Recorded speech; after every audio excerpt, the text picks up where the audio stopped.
Assalamualaikum warahmatullahi wabarakatuh. Perkenalkan, nama saya Dimas Wiratama Jatmika Putra dengan NPM 235001060. Saya dari kelas B Agroteknologi, mata kuliah Dasar Ilmu Tanah. Di sini saya akan menjelaskan beberapa materi dari mata kuliah Dasar Ilmu Tanah.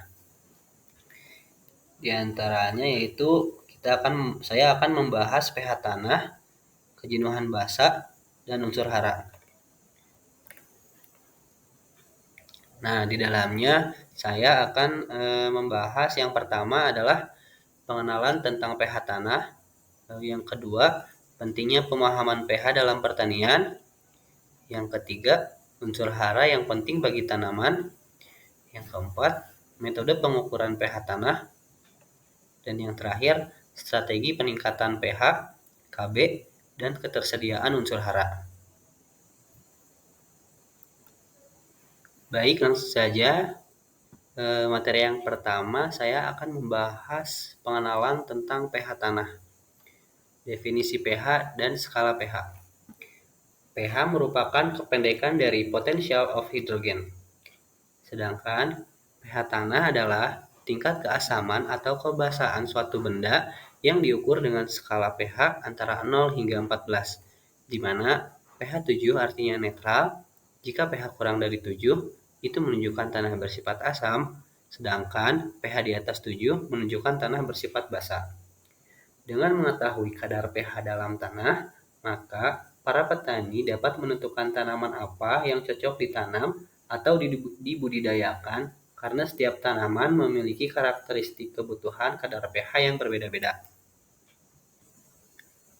Selanjutnya adalah pengaruh pH terhadap Kb dan ketersediaan nutrisi bagi tanaman. Pengaruh pH terhadap Kb dan ketersediaan nutrisi bagi tanaman yang pertama adalah pH berdampak pada ketersediaan nutrisi makro dan mikro. Lalu yang kedua, pH berdampak pada daya serap tanaman terhadap nutrisi. Yang ketiga, pH di atas 7,5 mengurangi ketersediaan zat besi, magnes, tembaga, zinc, dan boron.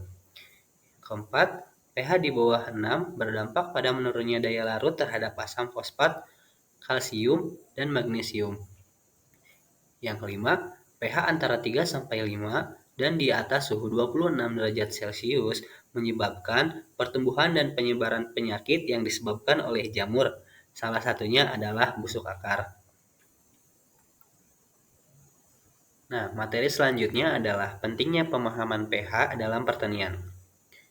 Hubungan antara pH tanah dengan jenis tanaman yang dapat tumbuh. Tanah adalah media alam yang diperlukan untuk kegiatan bercocok tanam.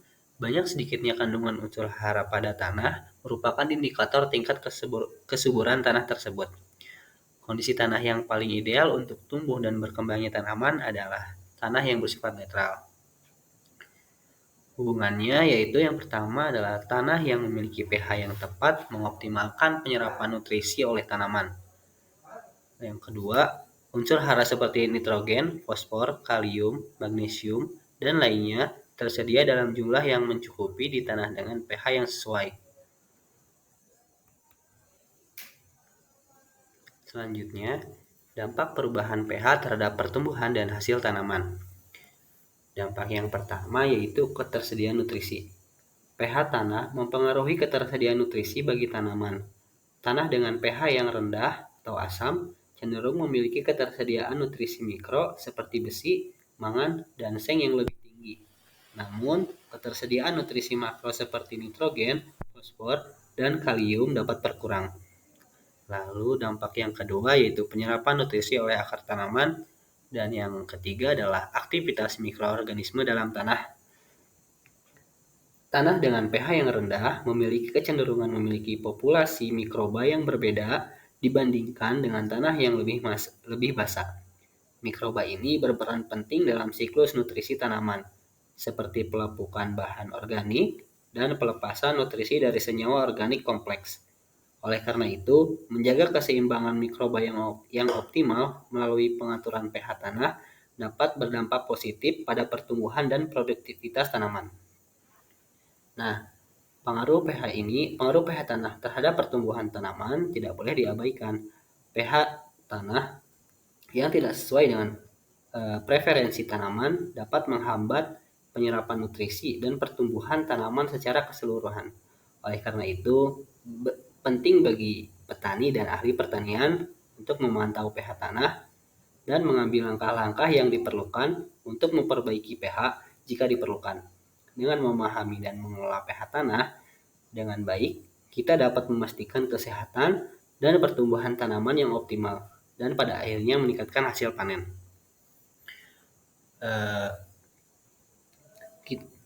Kita juga perlu mengetahui pemahaman pH dalam pertanian, yaitu hubungan antara pH dengan Kb. pH tanah mengukur tingkat keasaman atau kebasaan suatu larutan tanah.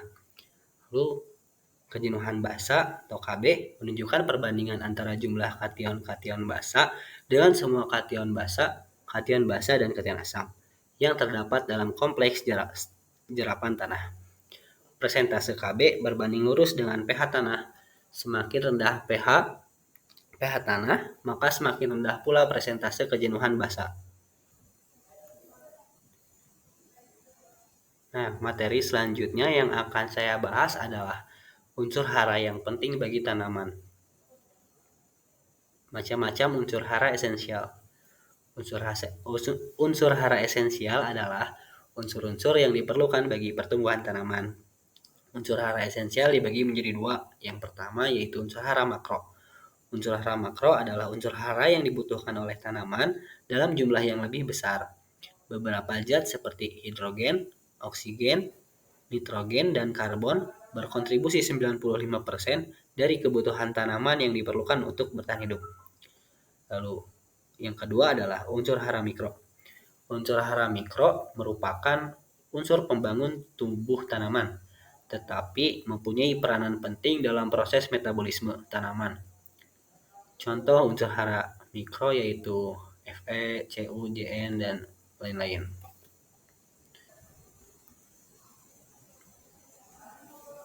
Fungsi masing-masing unsur hara bagi pertumbuhan tanaman. Yang pertama yaitu nitrogen, membuat tanaman lebih hijau segar, mempercepat dan meningkatkan pertumbuhan tanaman seperti tinggi tanaman, jumlah cabang, dan jumlah anakan. Yang kedua ada fosfor, memacu pertumbuhan akar dan pembentukan anakan yang baik. Lalu kalium, membantu tanaman lebih tegak dan kokoh. Keempat ada sulfur, membangun asam amino, protein, dan minyak esensial. Lalu yang kelima ada zinc atau seng, meningkatkan daya serap tanaman terhadap unsur hara. Dan yang terakhir, C organik, memperbaiki sifat fisik tanah.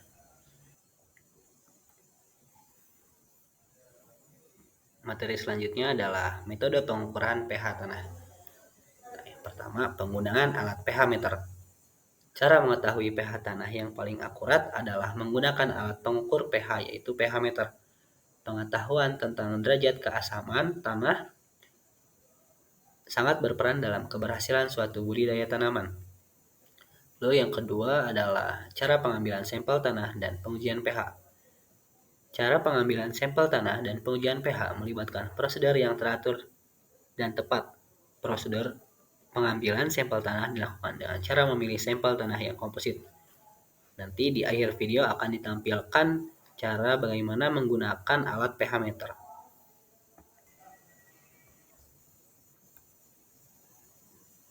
Nah, materi yang terakhir yang akan dibahas adalah strategi peningkatan pH, Kb, dan ketersediaan unsur hara.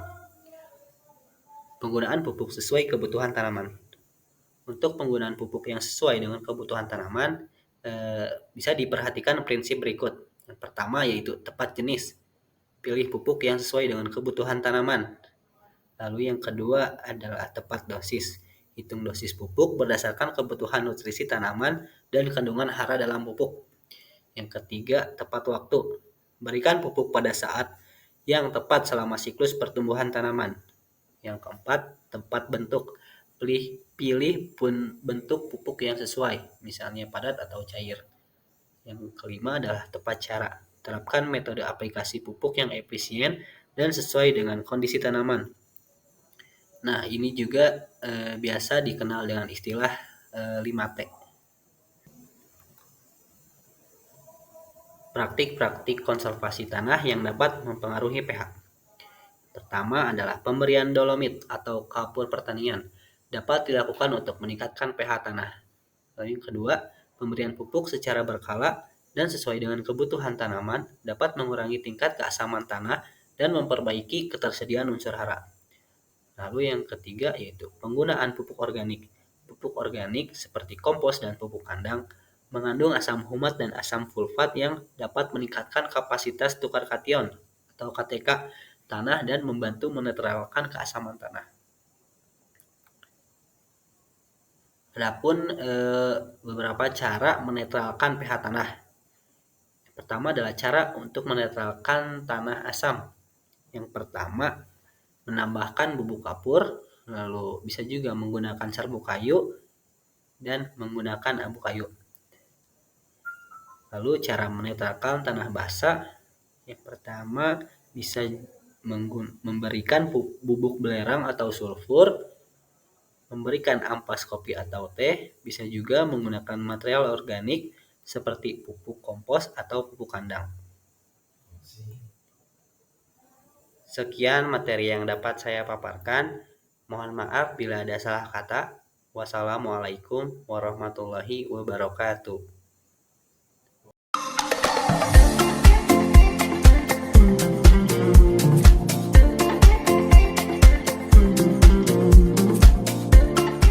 Assalamualaikum warahmatullahi wabarakatuh. Perkenalkan, nama saya Apip Hermawan. Saya sebagai Field Assistant Tim Riset dan Development dari PT Hexstar Fertilizer Indonesia.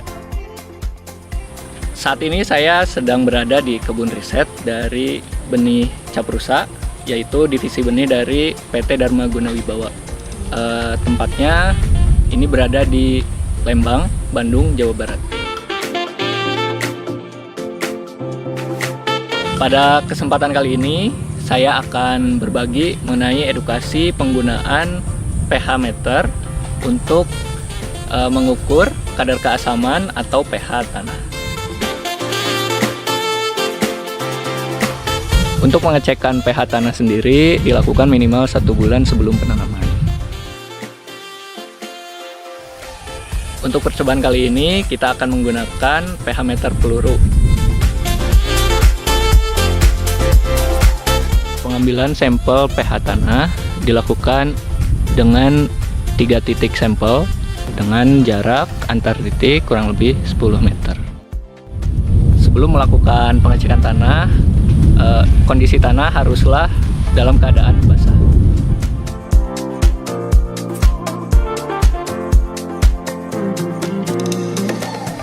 Tanah kita basahi dulu menggunakan air kurang lebih sebanyak 300 ml, kemudian kita tunggu selama kurang lebih 5-10 menit. Setelah tanah dalam kondisi basah, baru kita bisa menancapkan pH meter peluru, lalu kemudian kita tunggu juga selama kurang lebih 10 menit untuk melihat hasilnya sampai jarum pada pH meter peluru sendiri berhenti bergerak.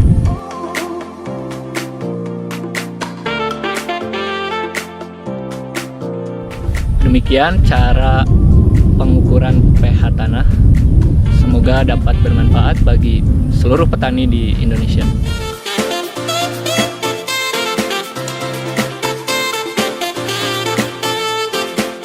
Hexstar, pilihan petani sukses. DGW, sukses bersama.